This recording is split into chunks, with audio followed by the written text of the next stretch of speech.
कहानियों का शहर। मीमी एक छोटी लड़की थी जो एक भीड़ भाड़ वाले शहर में रहती थी। उसे कहानियां बहुत पसंद थी, पर उसे कहानियां सुनाने के लिए किसी के पास समय नहीं था। मीमी ने माँ से कहानी सुनाने के लिए कहा तो माँ बोली, मुझे काम करना है। पापा बोले, मैं तो अखबार पढ़ रहा हूँ। भाई कहने लगा, देख नहीं रही हो, अब मैं क्रिकेट खेल रहा हूँ। उसके पड़ोसी ने कहा, मुझे कुछ सामान खरीदने बाजार जाना है। स्कूल में टीचर ने कहा, नहीं नहीं, चलो पहले जोड़ घटाने के कुछ सवाल हल करो। मीमी ने जिससे भी कहानियां सुनाने की बात कही, उनके पास कहानियां सुनाने की फुर्सत ही नहीं थी।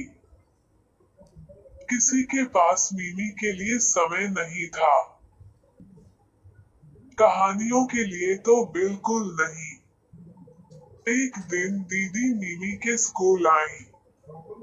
दीदी टीचर नहीं थी और वे पढ़ती भी नहीं थी। वे बच्चों से तो बड़ी थी लेकिन टीचर से छोटी थी। दुबली पतली सी, चमकीली आंखें और चेहरे पर हल्की सी मुस्कान। दीदी रोज स्कूल आने लगी और बच्चों की दोस्त बन गई और टीचर की भी। मीमी मन ही मन सोचती, क्या दीदी को कहानियां आती हैं? लेकिन वो पूछने से हिचकिचा रही थी। एक दिन शर्माते हुए वह दीदी के पास गई और बोली, क्या आपके पास थोड़ा सा समय है? क्या आप मुझे कहानी सुनाएंगी? दीदी ने उसे ध्यान से देखा, सिर से पैर तक, पैर से सिर तक, सीधे मीमी की आंखों में। फिर भी मुस्कुराई, हाँ हाँ, क्यों नहीं। तुम्हें कैसी कहानियां पसंद हैं? मीमी थोड़ा घबराई। उससे कभी किसी ने ऐसा सवाल नहीं किया था। सोचते हुए उसकी आंखें गोल हुई, क्या आप शेर की कहानी सुना सकती हैं? दीदी स्कूल के बरामदे में बैठ गई। उन्होंने एक छोटे से शेर के बारे में कहानी शुरू की जो जंगल में घूमते घूमते खो गया था। शाम होने वाली थी और वह परेशान था। मीमी चुपचाप सुन रही थी। उसे सिर्फ दीदी की आवाज सुनाई दे रही थी। उसे लगा जंगल के विशाल पेड़ों की टहनियां हवा में हिल रही हैं।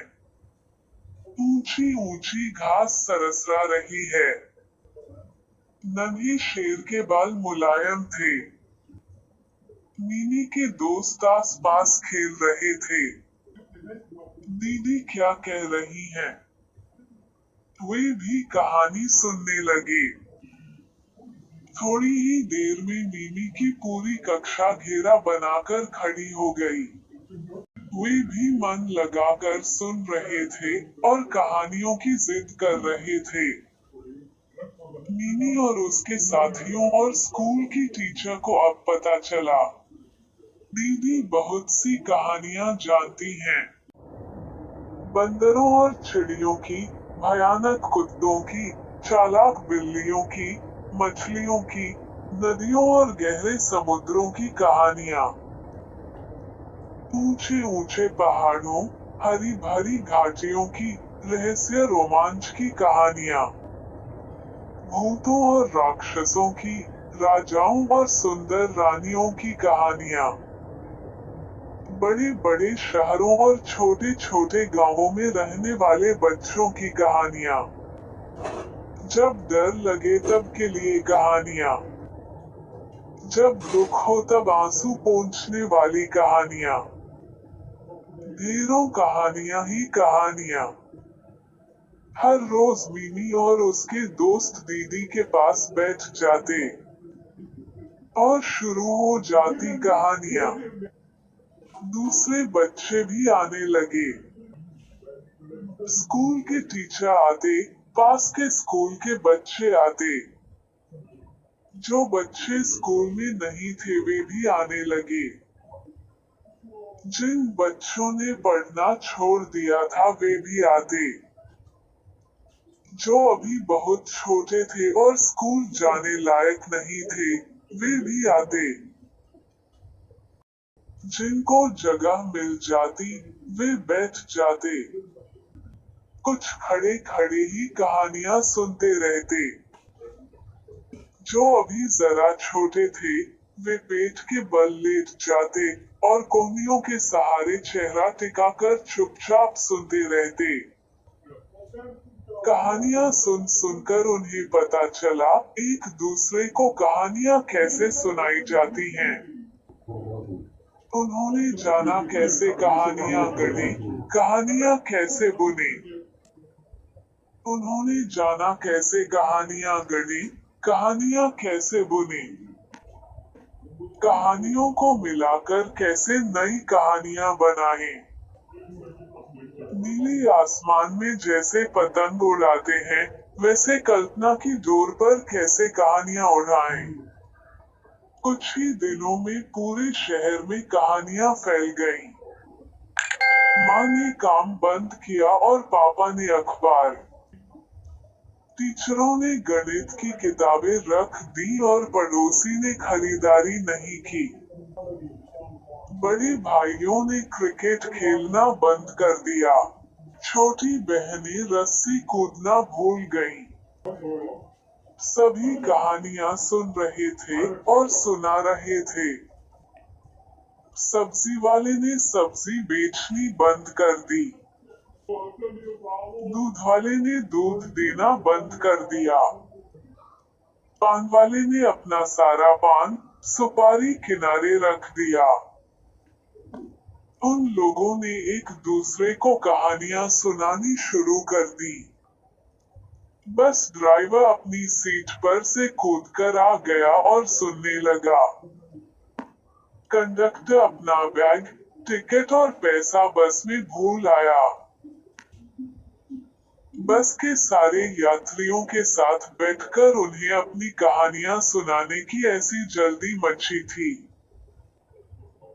शहर में ट्रेन चली नहीं क्योंकि सारे ड्राइवर कहानियों में खोए हुए थे। अखबार भी नहीं छपे। मकान बनने बंद हो गए। होटल में खाना मिलना बंद हो गया। भेल वाले ने भेलपुरी नहीं बनाई। मछुआरे मछली पकड़ने नहीं गए। कोई कुछ करना ही नहीं चाहता था, बस कहानियां सुनाना और सुनना। डाकिये चिट्ठियां लेकर नहीं आए क्योंकि वे कहानियां सुनते सुनाते रहे। चौराहे पर जहां चारों ओर कार स्कूटर की भीड़ लगी हुई थी, उनके बीच में पुलिस वाला कहानियां सुना रहा था। घरों में टेलीविजन चले ही नहीं। चारों तरफ बस कहानियां, सिर्फ कहानियां। इतना बड़ा शहर, सब कुछ ठप, जैसे सब कुछ ठहर गया था। शहर के मेयर को चिंता होने लगी, अब क्या किया जाए। समुद्र के किनारे अपने घर में चहलकदमी करते हुए उन्होंने अपने मंत्रियों से बात की। कोई कुछ कर ही नहीं रहा है। शहर में सारा काम बंद पड़ा है। मंत्रियों ने रात रात भर जागकर योजनाएं बनाई, लेकिन कोई फायदा नहीं। किसी ने उनकी बातों पर ध्यान नहीं दिया।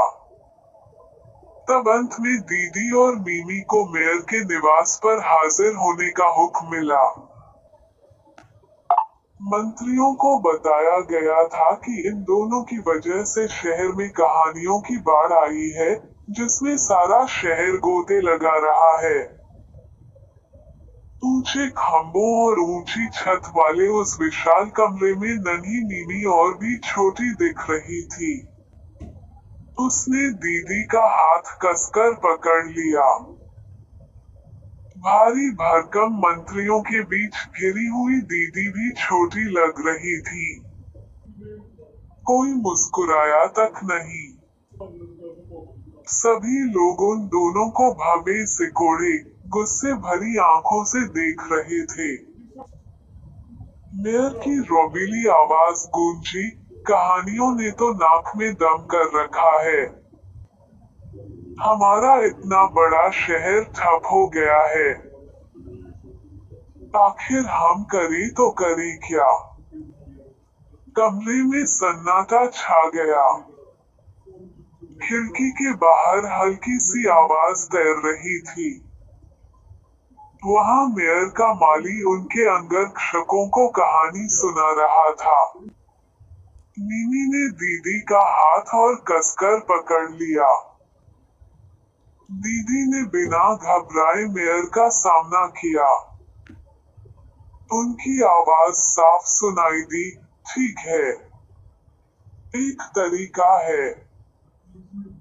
आप ऐलान कर दीजिए कि इस शहर में हर